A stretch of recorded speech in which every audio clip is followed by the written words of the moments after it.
pessoal, hoje a gente vai analisar a obra de um artista brasileiro do período acadêmico, um dos principais nomes da pintura histórica brasileira. Vamos ver? O nome dele é Pedro Américo de Figueiredo e Melo, conhecido como Pedro Américo. Nasceu em Areia, Paraíba, em 1843 e faleceu em Florença, na Itália, em 1905. Nós vamos analisar esse trabalho, mas antes eu vou comentar um pouquinho sobre a vida dele. Vamos lá?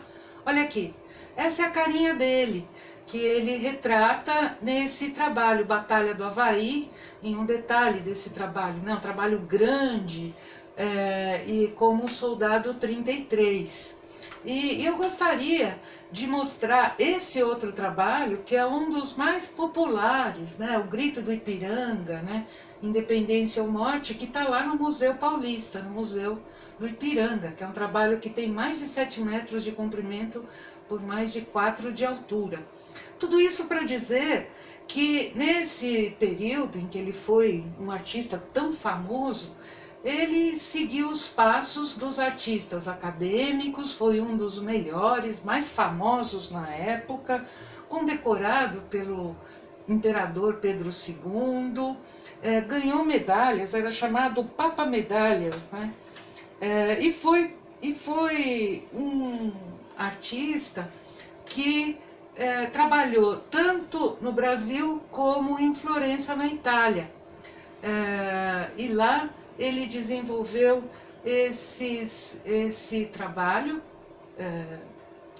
o Grito do Ipiranga, e como movimento nacionalista do Segundo Reinado, a gente precisa comentar como é um projeto político para a construção de uma história brasileira, ou seja, nesse período os heróis estão sendo construídos como um objetivo civilizatório e progressista.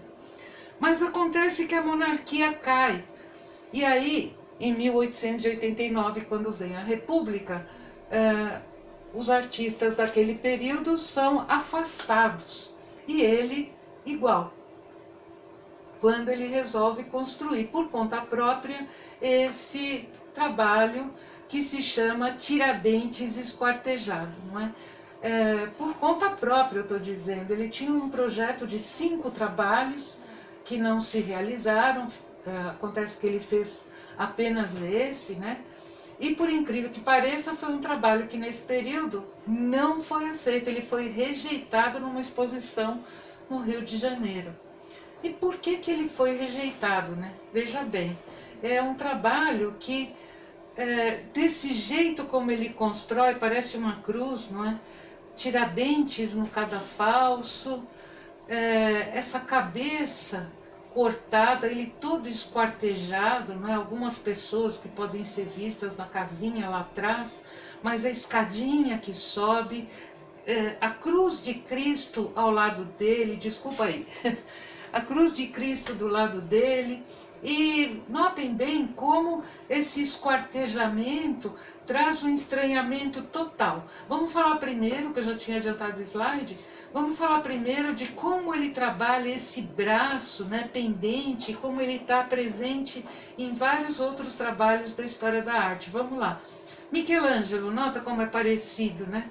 Um grande artista e colocado o braço pendente. Também num Caravaggio, o braço pendente. Mas vamos falar especialmente desse, que é do Jacques-Louis David, e que, por sua vez, mostrando Marat, que é um personagem líder da Revolução Francesa, se torna um exemplo de um movimento bem sucedido na implementação da República, como seria o caso desse trabalho do Pedro Américo. Esse que eu quero mostrar para vocês ainda, que é desse artista Francisco Aurélio de Figueiredo e Melo, mostra o martírio de Tiradentes, e nota como ele, ao contrário, traz uma ideia forte, né, de herói, né, o Tiradentes como um herói, o frade levantando a cruz, a outra pessoa sofrendo pela morte que vai acontecer, uma pomba que mostraria a liberdade, essa visão de futuro que ele indica, né? Como os próprios cânones republicanos, né? a visão de futuro, o herói revivido, olha a força que tem aqui. Aí o Pedro Américo desenvolve esse trabalho com o corpo dele todo esquartejado, né? Do Tiradentes todo esquartejado. Não é à toa que ele acaba sendo rejeitado. O trabalho, então, nota, ligado a essa ideia da cruz, a cabeça do Tiradentes como associada ao do Cristo, a gente quase não vê sangue, o corpo muito rosado, não é? Essa perna dele pendente, né? Como se fosse um objeto de açougue, não é? Bem chocante, vocês não acham? Vamos ver quanta coisa tem aqui. O cadafalso, não é? Que é esse próprio espaço que está aqui, tem, portanto, uma forma semelhante ao altar cristão. Olha lá. A cabeça como a representação do próprio Jesus Cristo, o palco da morte do Tiradentes como palco do teatro, palco da vida, a figura inteira que a gente quase consegue fazer, permear, desenvolvendo a integridade dele, enquanto ao mesmo tempo a gente vê todo o fragmento.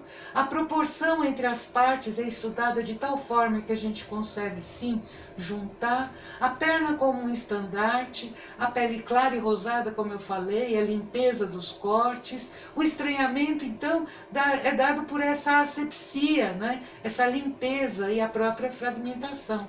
O sangue está quase ausente, dificultando o rompimento visual do corpo. E o nosso olhar, então, portanto, pode unir e reconstruir visualmente todo o corpo. Por fim, a gente vai entendendo, eu coloquei aqui em preto e branco, para a gente notar que esse jeito dele trabalhar a imagem traz de volta a ideia do nosso país como um todo, ou seja, o mapa do Brasil representando, nesse caso, a nação inteira. O trabalho acabou sendo esquecido, vamos dizer assim, num museu, foi comprado pelo museu em Minas Gerais. Depois, só na década de 60, ele acabou sendo introduzido nos livros de história. Todo mundo acabou conhecendo esse trabalho por conta dos livros de história tantos anos depois. Que coisa, né?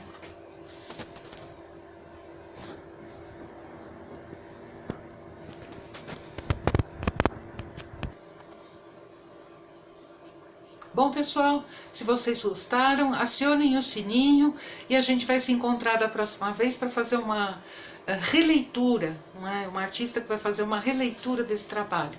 Até a próxima!